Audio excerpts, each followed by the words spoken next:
Hello. Magluluto po tayo ngayon ng mandi.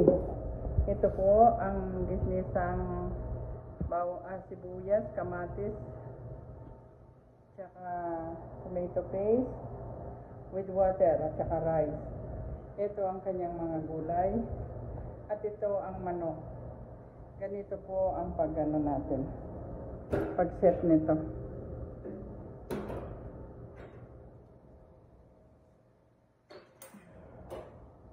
So, yan.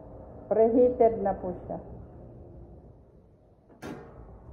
Preheated na yan. Yung aking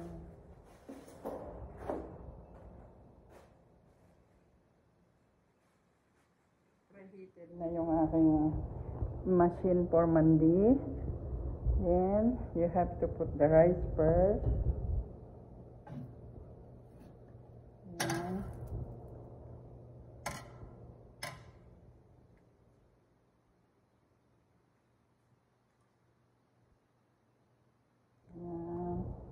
Ilagay po natin ngayon itong marinated na chicken.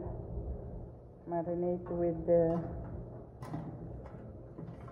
asin, paminta, bawang, yogurt. Yan.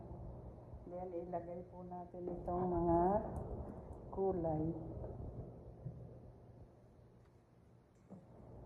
Ating mga gulay. Lagay po natin talong, patatas, tsaka yung carrots po nilagay ko na kasama nung rice.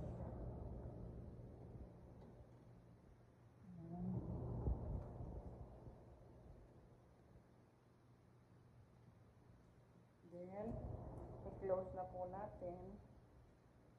Yan. Lock natin. Ito.